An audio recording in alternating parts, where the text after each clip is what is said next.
Alright guys, welcome to another episode of Cars and Coffee 72. We just got back from Cars and Coffee, so I'll post some of the pictures that we took of that. I won't bore you too much, just a bunch of pictures of cars and a bunch of dudes drinking coffee. So anyway, what I'm doing is I'm kind of updating and kind of speeding along the process of rebuilding because I got all my parts. So as you can see, we put the case back on. The case bolts, just pay attention to the way that you took them off. They're 21 foot-pounds to put them back on, and I like to do them in an X pattern. The easiest way when you put the case back on, make sure you re-lubricate the gasket. There's also a new gasket that goes in here that goes around the harmonic balancer. So that bolt's back on. When you're bolting this back on, there's 5 10mm bolts on the very bottom that are basically the front part of the oil pan bolts. So put this on, throw a few of your bolts in here just to hold it in place, and then thread your oil pan bolts in there, because if you tighten this up and then you tighten your oil pan bolts, you're going to get a leak where the oil pan meets up to the bottom of the case. So what you're going to want to do is just make sure you kind of thread these in here to hold this in place, push it up, finger tighten out all 5 of your bolts in the bottom, and then go ahead and tighten those bolts up, and then tighten these bolts up. That way it kind of holds it in place. And when you put everything back together again, make sure you put just a little strip of RTV silicone gasket between the seals down here, and you'll know what I mean when the case is off, because where it meets the oil pan and where it meets the motor, there's a chance it could leak right there. So just put like a little strip of gasket sealer right there. Now you'll put the alternator back on. You know, obviously it'll be the reverse of how I took it off. It's easier just to set it up here, connect the wiring back to it and all that. And then when you put your ground or your support bracket on there, make sure the support bracket goes underneath the dipstick, or sorry, make sure it goes above the dipstick, not underneath it. As you can see here, it goes above, because when I put it back in, I put it underneath the dipstick and it doesn't clear. So put it up above. And there's 3 bolts. There's one here, and one here, and I believe these are what, 17? 16? No, they're 17. I believe all these bolts are 17. And you know, you got your lead, and then you got your cover for the back, and that's a 13. And then you don't have to torque these bolts, but remember, don't Hercules them down. I mean, snug them up good, because it's a steel bolt going into an aluminum timing case cover, so you don't want to strip them. Just snug them down good. And then over here you got your compressor. Same thing with the compressor. It's got 3 bolts that hold it. There's 2 in the front, which are 13.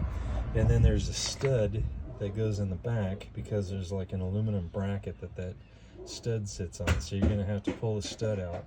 Take the nut off the top, which is the 13, pull the stud out, and then you can pull the compressor off easier, and then just put it back on the same way and tighten it up. No torque specs for that. Just be careful the way you do it. Pay attention to the way you took it off, but it's pretty simple. And as you can see, the power steering pump is not put back on yet, because this will go on after we have the valve covers and all that back on, or else it doesn't clear, because this hangs over the edge of the valve cover. And then obviously you got to put your harmonic balancer back on. To put that back on is pretty easy. It's a 21 for the bolt. So lube it up with that engine assembly lube that I have. Lube up the inside of it and shaft and everything, and set it on there. Put the bolt back in. And then gently, if you have an impact like one of these bad boys right here, use one of these. If you don't have one, just use whatever you got. But you're going to have to find a way to hold the harmonic balancer so it doesn't turn as you start to tighten it. If you have an impact, it makes it much easier. Use the impact and gently impact it until it goes all the way flush. Once you feel that it's tight, then you're going to take a big torque wrench, and you're going to torque that to 130 foot-pounds. Okay, so it's 130 foot-pounds for that bolt. Then you're good to go there. And then as soon as I get the water pump back on and all that, I'll update you guys. If you want, you can come over here and see the water pump. So we're replacing the water pump because, you know, I mean, there's no use in using it. They're not super expensive. This is the new one. You're going to have to take a few parts off the old one, like the thermostat housing. You have to take that off. We're going to clean all that up. And then you'll reinstall the thermostat housing. Reinstall it exactly the way it shows here. You want this part up. You do not want the spring part going up, or you'll look like a total orangutan man-child put it on the right way. Then the gasket goes around it, as you can see. And you can see the inside of it right there. And then make sure you transfer over your temperature sensor, put that back in. And remember, it's brass going into like pot metal, so don't over tighten this shit, just snug it down, okay? And then usually the water pumps come with a gasket, so don't reuse the old gasket. If it comes with a new one, just take your time, put the new one on, reuse that. And then I like to use this stuff right here. It is O-ring lubricant. It's really nice because once you put this back in, you can put a little bit of lubricant on the side, on the outside edge, and then when you put it back up against the motor, it seals everything just really nice, and it keeps this from getting all brittle from heat. So, I mean, call me an anal weirdo, but I like to use it. It makes everything so much better. And then on the front of the pump will be your tensioner. So you bolt your tensioner back on, and then you can tell how it goes on because there's a little bolt, there's a little thing here, it goes right here. So that's how it orientates it. So you'll bolt that back on like that, and you're good to go.